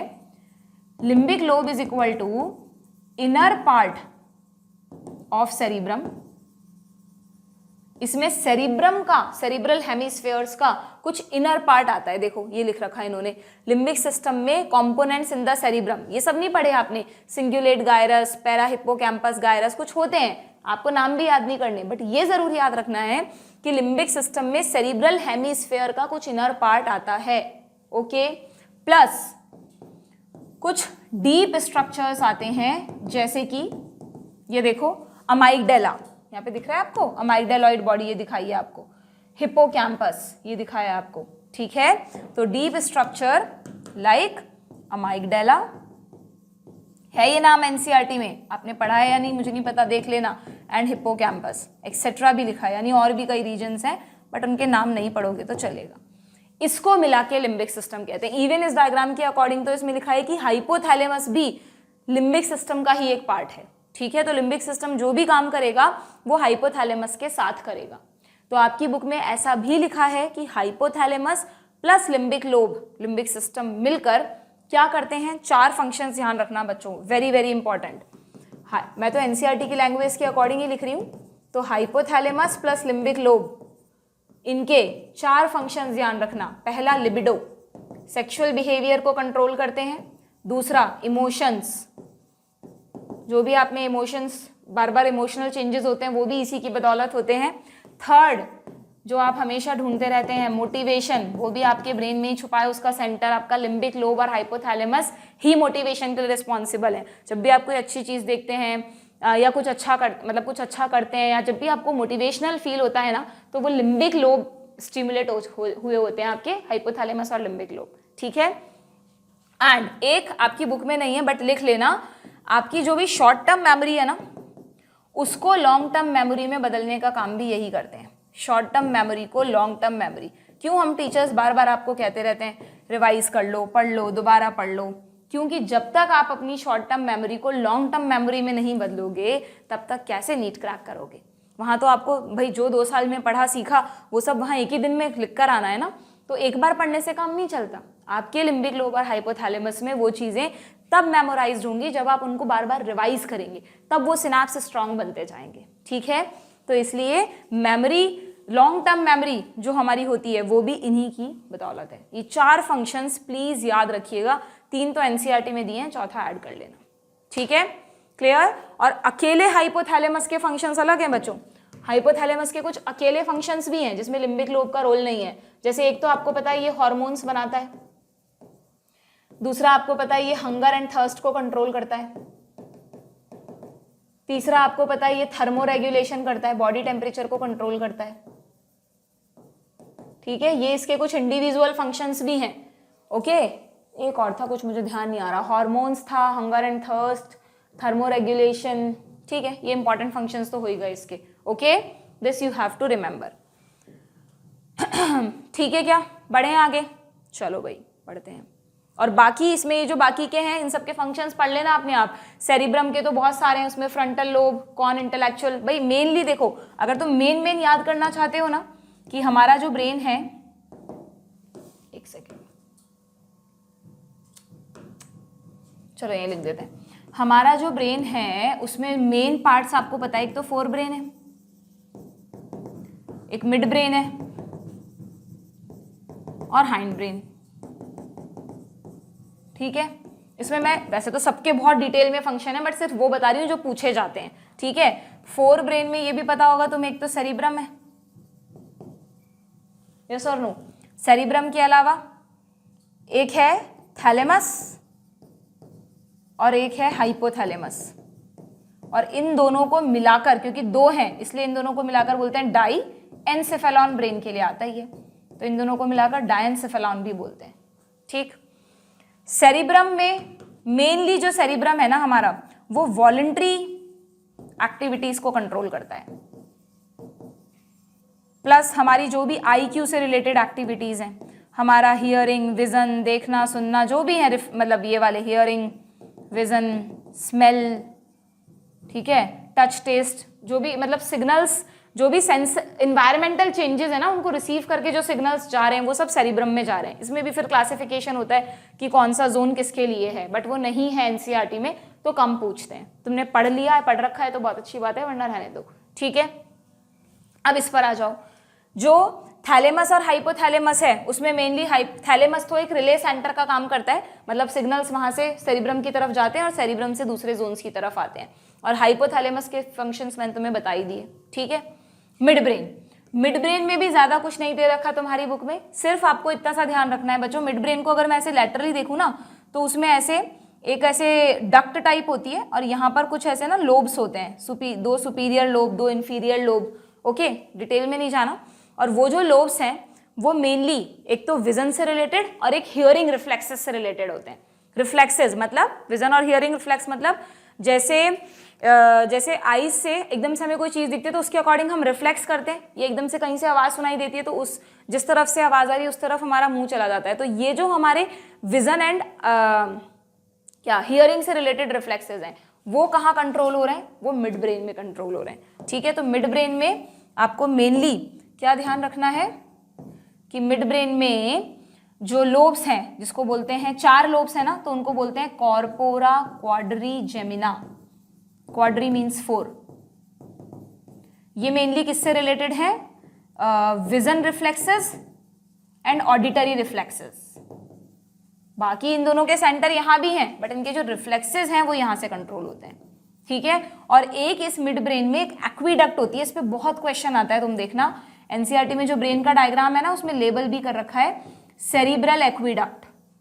एक एक्वीडक्ट होती है, एक्चुअली हमारे ब्रेन में ना कुछ वेंट्रिकल्स भी होती हैं, वो हार्ट वाले वेंट्रिकल नहीं, कुछ कैविटीज होती हैं जिनमें सीएसएफ भरा रहता है। तो वो कैसे, कौन सी कैविटी से कहाँ जा रहा है, तो उसमें एक डक्ट होती है सेरिब्रल एक्वीडक्ट। इतना ही बताऊंगी मैं तुम्हें क्योंकि फिर वरना मुझे तुम्हें वेंट्रिकल्स के बारे में भी बताना पड़ेगा जो कि बिल्कुल नहीं पूछा जाता।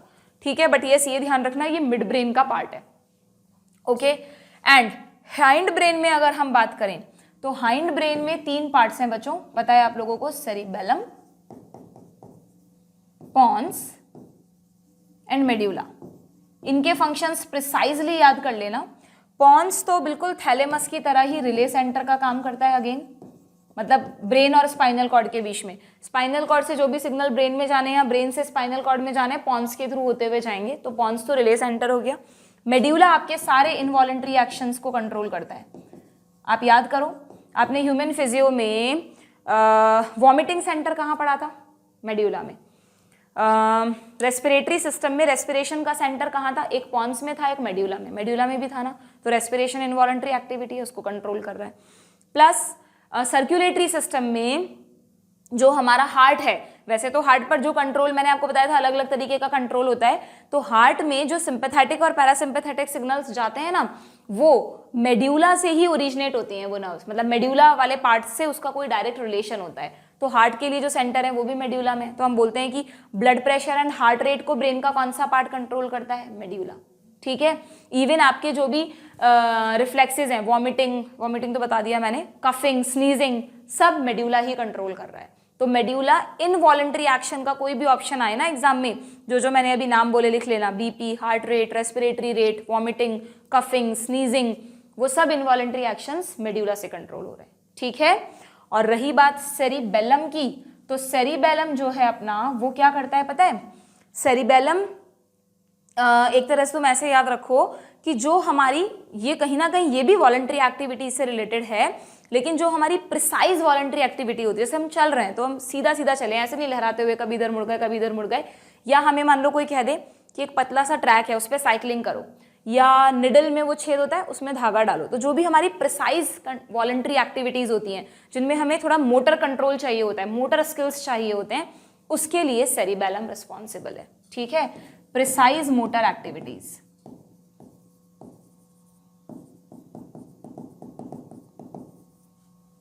ठीक, प्लस बॉडी बैलेंस के लिए भी।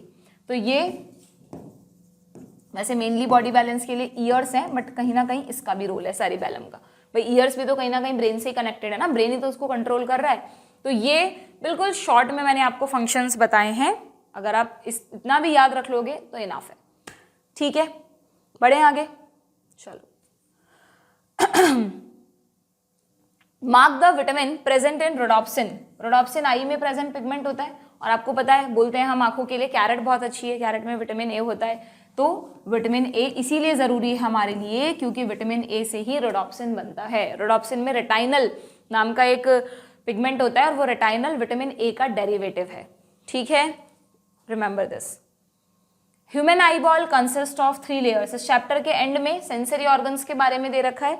पुरानी एनसीईआरटी में सिर्फ ईयर और आईज के बारे में ही है, बट न्यू एनसीईआरटी में थोड़ा बहुत जो हमारे बाकी के सेंसरी ऑर्गन है, टंग, नोज, स्किन के बारे में तो ऐड नहीं हुआ, बट टंग और नोज पे भी एक एक पैराग्राफ ऐड हुआ है छोटा छोटा, वो पढ़ लेना, भूल मत जाना उसको। ठीक है, तो ह्यूमन आई बॉल में 3 लेयर्स होती हैं, सबको पता है, ये रहा डायग्राम। सबसे बाहर स्क्लेरा, स्क्लेरा के अंदर blood vessels rich layer, choroid vascular layer होती है, और सबसे अंदर फोटो सेंसिटिव लेयर रेटाइना, जिसमें रॉड्स एंड कोन्स होते हैं। ठीक है, तो ये पूछ रहा है क्वेश्चन आपसे कि इन तीनों लेयर्स ने क्या इनक्लोज कर रखा है अपने अंदर। देख लो भाई क्या इनक्लोज है इन तीनों लेयर्स में, अंदर वाले सारी चीजें। अंदर है ही क्या, एक लेंस है, इधर एक एक्वस चैम्बर है, इधर एक विट्रस चैम्बर है, इसमें वाटरी फ्लूइड होता है, इसमें जेल लाइक फ्लूइड होता है।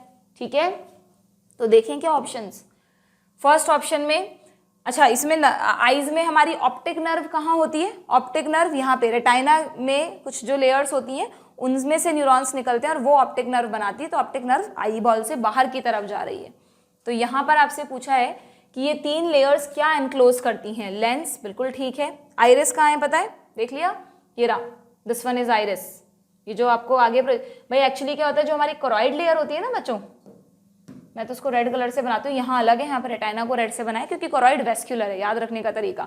तो कोरॉइड लेयर आगे जाकर थोड़ी मोटी हो जाती है, थिक हो जाती है, इसको तो कहते हैं सीलियरी बॉडी। फिर सीलियरी बॉडी के बाद इसका कुछ पिगमेंटेड मसल्स होती हैं, उनको कहते हैं आइरिस। मतलब कोरॉइड, सीलियरी बॉडी, आइरिस तीनों कनेक्टेड हैं।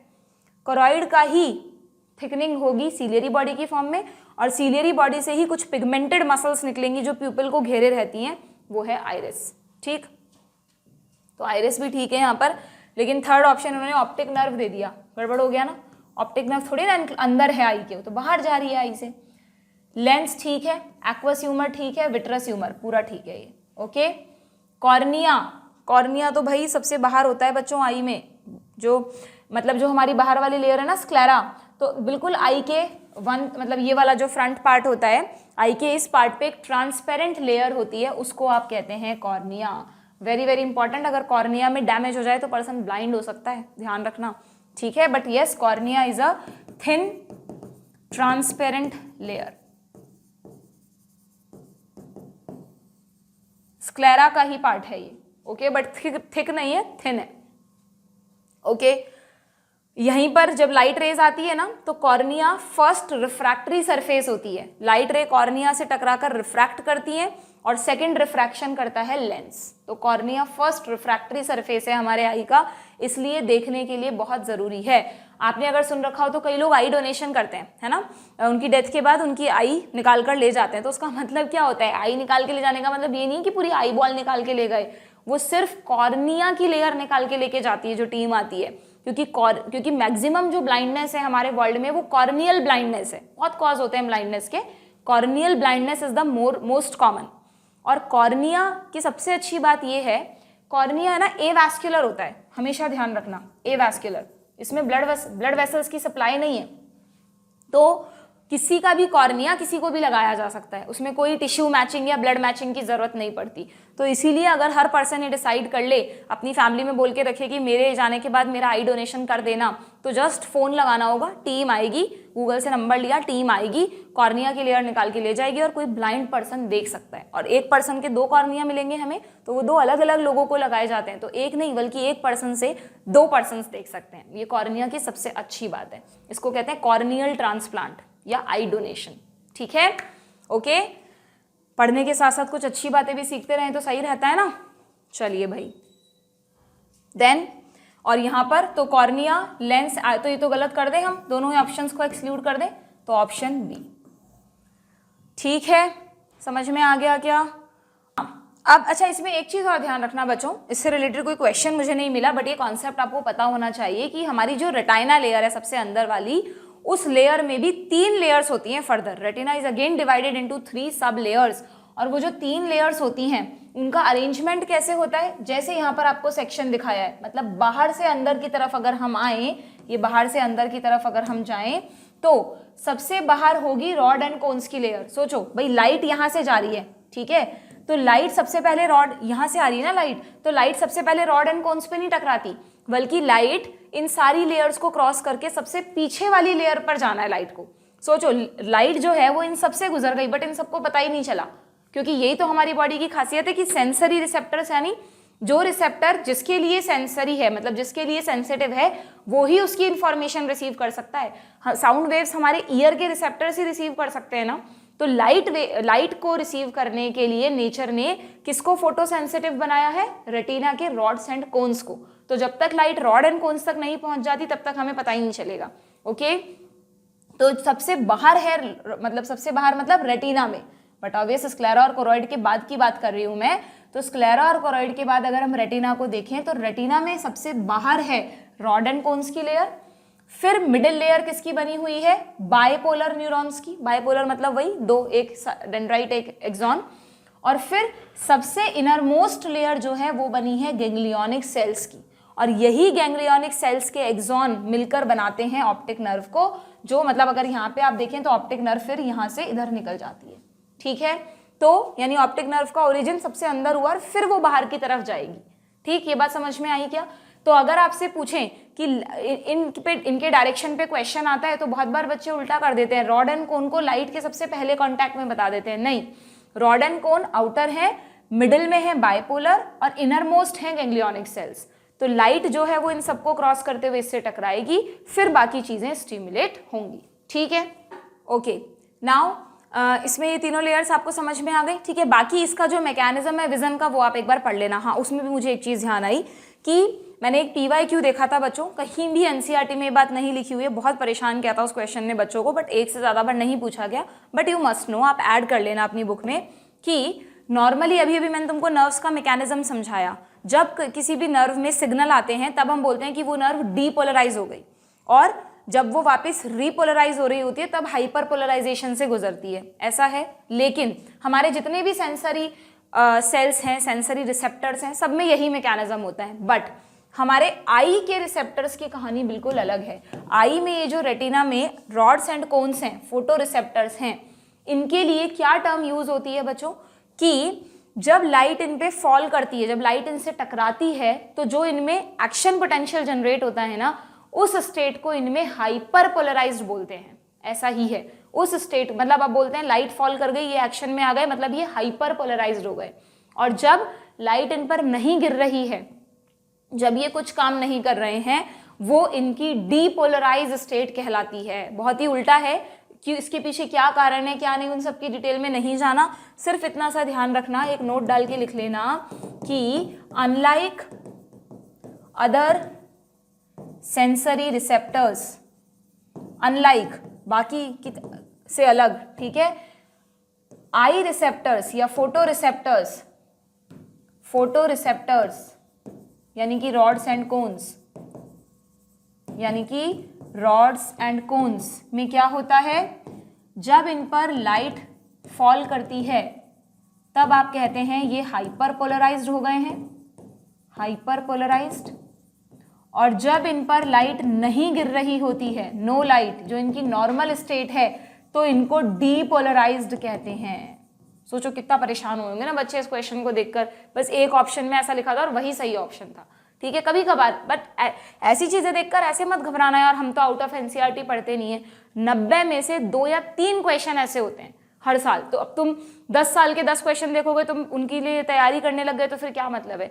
तुम्हें अपना फोकस 85-86 क्वेश्चन पे करना है, वो तो प्योर NCERT बेस्ड क्वेश्चन है, तो आप उन्हीं पे फोकस करो, ठीक है। अगर वो सारे सही कराओगे ना, तो ये 2-3 गलत भी कराओगे तो फर्क नहीं पड़ने वाला, ठीक है। चलो बढ़े आगे, चलिए क्वेश्चन हो गया था हमारा, ठीक। नेक्स्ट क्वेश्चन पे आते हैं। वैक्स सिक्रीटिंग ग्लैंड, बड़ा आसान सा क्वेश्चन है। ईयर कैनाल में वैक्स सिक्रीटिंग ग्लैंड कौन सी है इनमें से, ये रही सेरोमेनस ग्लैंड। अगेन सेरोमेनस ग्लैंड जो है वो सेरुमेन सिक्रीट करती हैं बच्चों। शायद तुम्हारे NCERT में ना इनका ये साइंटिफिक नेम नहीं है, सिर्फ ऐसा ही लिखा हुआ है वैक्स सिक्रीटिंग ग्लैंड, मुझे ध्यान नहीं आ रहा है प्रॉपर्ली, बट तुम ऐड कर लेना अगर नहीं है तो। और जो वैक्स सिक्रीट हो रहा है उसको सेरुमेन कहते हैं, ठीक है, क्लियर। बाकी सब ग्लैंड्स के बारे में तुम्हें पता ही है, रिप्रोडक्टिव सिस्टम की हैं, स्वेट ग्लैंड्स स्किन में होती हैं। The part of internal ear responsible for hearing, हमारे ईयर्स के 2 सेंसरी फंक्शन है बच्चों, not only hearing but body balance also. तो हियरिंग के लिए कौन रिस्पॉन्सिबल है इनमें से, इंटरनल ईयर। इंटरनल ईयर में जो कॉकलिया वाला पार्ट होता है, जलेबी की तरह घुमावदार पार्ट, वो हियरिंग के लिए रिस्पॉन्सिबल है। उसमें भी अगर स्पेसिफिक हम देखें तो ऑर्गन ऑफ कॉर्टी। ईयर को समझना भी बहुत मुश्किल काम है, ठीक है, उसका पूरा स्ट्रक्चर डिटेल में कैसे पढ़ें कैसे नहीं पढ़ें। तो अगेन अगर आपको नहीं समझ में आ रहा है तो मैं कुछ ब्रीफ दे रही हूँ आपको यहाँ पर इस डायग्राम से, बस उतना सा याद रख लेना, मोर देन इनफ होगा आपके लिए। देखो हमारे ईयर में 3 पार्ट्स हैं। एक्सटर्नल ईयर तुम्हें पता ही है, बहुत आसान है। मिडिल ईयर में 3 ईयर ऑसिकल्स होती हैं, इस तरफ भी 3 इस तरफ भी 3। रही बात इंटरनल ईयर की, यहाँ पर इंटरनल ईयर का बहुत ही बढ़िया डायग्राम लगाइए मुझे।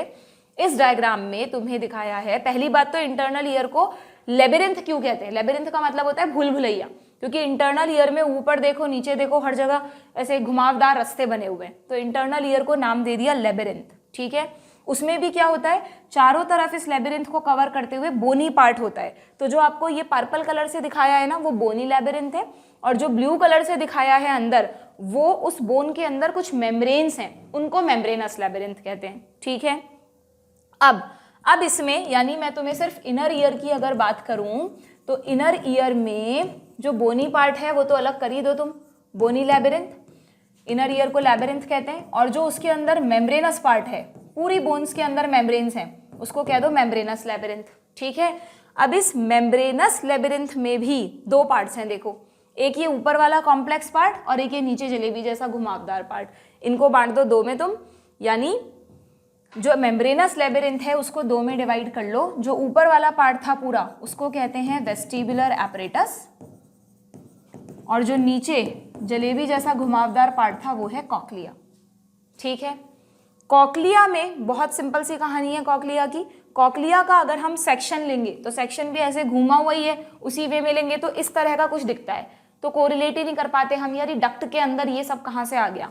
तो एक्चुअली क्या होता है बच्चों, ये बहुत अच्छा डायग्राम लगा मुझे, देखो इसमें कितने अच्छे से सब चीज़ें बताई गई हैं कि इन्होंने कहा है कि ये जो मेम्ब्रेन वाला पार्ट है ना, ब्लू वाला पार्ट, इस मेम्ब्रेन पार्ट के भाई मेम्ब्रेन डक्ट का मतलब अंदर से हॉलो होगी, तो ये पूरा मेम्ब्रेनस पार्ट कुछ मेम्ब्रेन्स का बना हुआ है, दो मेम्ब्रेन्स का। नीचे की तरफ इसमें पूरी जा रही है बेसिलर मेम्ब्रेन, ये रही, और ऊपर की तरफ इस डक्ट को कवर कर रही है रीजनर्स मेम्ब्रेन, ये रही। ठीक है, यानी ये जो दो मेम्ब्रेन हैं, अभी इसको मत देखो, सिंपली अगर मान लो ये डक्ट है तो मैं कह रही हूँ ये रीजनर्स मेम्ब्रेन है, ये बेसिलर मेम्ब्रेन है, तो इसके बीच में खाली चैम्बर है ना, उस खाली चैम्बर को इन्होंने कह दिया स्केला मीडिया। इस डायग्राम के अकॉर्डिंग अगर हम देखें तो इस मेम्ब्रेन के अंदर जो हॉलो पार्ट है उसको इन्होंने कहा है कॉक्लियर डक्ट। तो कॉक्लियर डक्ट और स्केला मीडिया एक ही बात है, समझ गए क्या बात। और इस डक्ट के अंदर एक लिक्विड भरा हुआ है जिसको कहते हैं एंडोलिम्फ। क्या कहते हैं? एंडोलिम्फ। और इस पूरे लिक्विड में जो बेसिलर मेम्ब्रेन है, इसी बेसिलर मेम्ब्रेन पर एक थोड़ा उभरा हुआ सा छोटी पहाड़ी जैसा एक स्ट्रक्चर है जिसे कॉटी ने सबसे पहले देखा था, that is called organ of कॉटी। इसी पूरी डक्ट में ये जो अंदर ये जो कॉक्लियर डक्ट है ना, इसके अंदर ही है वो ऑर्गन ऑफ कॉटा है जो हियरिंग के लिए रिस्पॉन्सिबल है, क्योंकि उसमें ऐसी सेल्स हैं जो साउंड वेव्स को रिसीव करके ब्रेन को सिग्नल भेज सकती हैं। किसके थ्रू सिग्नल भेजेंगी? एक नर्व के थ्रू, और वो नर्व कौन सी होगी? ये रही। इधर से जो जाएगी वो कॉक्लियर नर्व, ऊपर से जो आएगी वो वेस्टिबुलर, तो इन दोनों को मिलाकर कहते हैं वेस्टिबुलो कॉक्लियर या ऑडिटरी नर्व। ठीक है, तो कॉक्लिया में तो क्या हुआ, एक तो ये डक्ट हो गई। अब क्योंकि इस मेम्ब्रेनस डक्ट को मैं तुम्हें कह रही हूँ बोन्स भी कवर कर रही हैं, तो मान लो यहाँ भी बोन है और यहाँ भी बोन है, तो इस डक्ट और बोन, नीचे वाली जो बोन है उसके बीच में भी खाली जगह है, और इसके ऊपर जो बोन है उसके बीच में भी खाली जगह है, तो दो चैम्बर्स और बन गए। क्या देखो, एक चैम्बर ये रहा और एक चैम्बर ये अंदर की तरफ रहा। जब आप इसको डक्ट की फॉर्म में देखोगे तब तो ये चैम्बर नहीं दिखेंगे, तब तो ये डक्ट दिखेंगी, लेकिन जब सेक्शन लेके देखोगे तो ये चैम्बर की फॉर्म में दिखेंगे, बस इतना सा फर्क है। तो जो डक्ट नीचे की तरफ होती है ना उसको कहते हैं टिम्पैनिक डक्ट, यानी इसमें ये जो चैम्बर दिखाया इन्होंने स्केला टिम्पैनी, वो और टिम्पैनिक डक्ट एक ही बात है, टिम्पैनिक डक्ट कह दो या स्केला टिम्पैनी कह दो, सेम। ठीक है, और जो ऊपर वाला चैम्बर है ये मेम्ब्रेन, और ये मतलब कौन सी मेम्ब्रेन? रीजनस मेम्ब्रेन, ये ऊपर बोन, तो इनके बीच में जो खाली जगह है ये वाला स्पेस, ठीक है, ये खाली जगह ऊपर के वेस्टिबुलर एपरेटस के कांटेक्ट में है, इसलिए इसको नाम दे दिया वेस्टिबुलर डक्ट। समझ गए बात? या इस चैम्बर का नाम है स्केला वेस्टिबुलाe, तो वेस्टिबुलर डक्ट कह दो या स्केला वेस्टिबुलाe कह दो, एक ही बात है। समझ में आई बात? तो जब कॉक्लिया को ऐसे घुमावदार फॉर्म में देखते हैं हम, तो हमें तीन डक्ट नजर आएंगी, एक खुद की मेम्ब्रेन की डक्ट यानी कि कॉक्लियर डक्ट यानी कि स्केला मीडिया, एक ऊपर वाला चैम्बर यानी जो वेस्टिबुलर एपरेटस के कांटेक्ट में है तो स्केला वेस्टिबुलाe या वेस्टिबुलर डक्ट, और एक नीचे वाला चैम्बर यानी कि टिम्पैनिक डक्ट या स्केला टिम्पैनी। ठीक है, सेक्शन लेके देखेंगे तो चैम्बर्स दिखेंगे, डक्ट की फॉर्म में देखेंगे तो ये डक्ट दिखेंगी, और इसमें तो एंडोलिम्फ भरा हुआ है, बाकी के जो दो चैम्बर्स हैं उनमें भी सेम लिक्विड है बट उसके नाम अलग है, पेरिलिम्फ। बाहर है ना चारों तरफ, इसलिए उसको पेरी कह दिया। बस इतना सा याद रखना है तुमको, ठीक है। तो कॉक्लिया में 3 चैम्बर जो आपको दिख रहे हैं, ऊपर की तरफ स्केला वेस्टिबुलाई, बीच में स्केला मीडिया और सबसे नीचे स्केला टिम्पैनी। इसमें भरा हुआ है एंडोलिम्फ, उसी एंडोलिम्फ पर बैठा हुआ है ऑर्गन ऑफ कॉर्टी। इन दोनों में भरे हुए हैं पेरिलिम्फ, ठीक है। अब वेस्टिबुलर एपरेटस पे आ जाओ, और ये पूरा का पूरा हियरिंग से रिलेटेड है। This is related to hearing, ठीक है। वेस्टिबुलर एपरेटस में क्या क्या याद करोगे, देखो अब इसको। वेस्टिबुलर एपरेटस में जो तुम्हारी एनसीईआरटी में स्ट्रक्चर है ना, उसमें सीधा सेमी सर्कुलर कैनाल्स दिखाई हैं, बट एक्चुअली इस वेस्टिबुलर एपरेटस में भी फिर से 2 पार्ट कर दो। कौन से? ऊपर की तरफ ये जो कैनाल्स आपको दिख रही हैं, ये हैं सेमी सर्कुलर कैनाल्स, 3 होती हैं एक ईयर में, और ये कुछ 2 फूले हुए से पार्ट दिख रहे हैं आपको, एक ईयरा और एक ईयरा। इन दोनों के नाम है सेक्यूल एंड अट्रिकल। क्या? देखो, वेस्टिबुलर एपरेटस को डिवाइड कर दो तुम 2 में। एक तो जो ऊपर 3 कैनाल्स हैं, सेमी सर्कुलर कैनाल्स, और एक सेक्यूल एंड अट्रिकल। इन दोनों को हमेशा एक साथ याद रखो, या फिर अस भी याद रख सकते हो, यूएस, अट्रिकल एंड सेक्यूल, अस, ठीक है। हम 2 हमेशा साथ साथ रहते हैं, अस, ओके। और क्यों इन दोनों को बच्चों मिलाकर ऑटोलिथ ऑर्गन कहते हैं। कैसे याद रखोगे, देखो बहुत आसान है। लिथोस्फीयर तुम पढ़ते हो, लिथो वर्ड स्टोन के लिए आता है ना, तुम्हारी बुक में है नहीं, बट इतना सा ध्यान रख लो, इन सेक्यूलर अट्रिकल के अंदर कहीं कुछ कैल्शियम कार्बोनेट के छोटे छोटे स्टोन्स होते हैं, इसलिए इन दोनों को मिलाकर ऑटोलिथ ऑर्गन कहते हैं, ठीक है। और सेमी सर्कुलर कैनाल अलग से हैं, 3 होती हैं, एक दूसरे से 90 डिग्री के एंगल पे। क्यों बनाया नेचर ने ये वेस्टिबुलर एपरेटस अलग से, क्यों दिया हमको ये कॉम्प्लेक्स एपरेटस?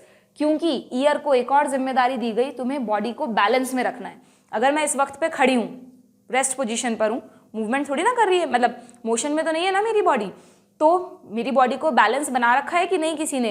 वरना ऐसे गिर भी तो सकते थे, छोटा बच्चा है कहाँ खड़ा हो पाता है, सीधा एकदम से गिर जाता है, क्योंकि तब उसका ये बैलेंस क्रिएट नहीं हुआ होता है।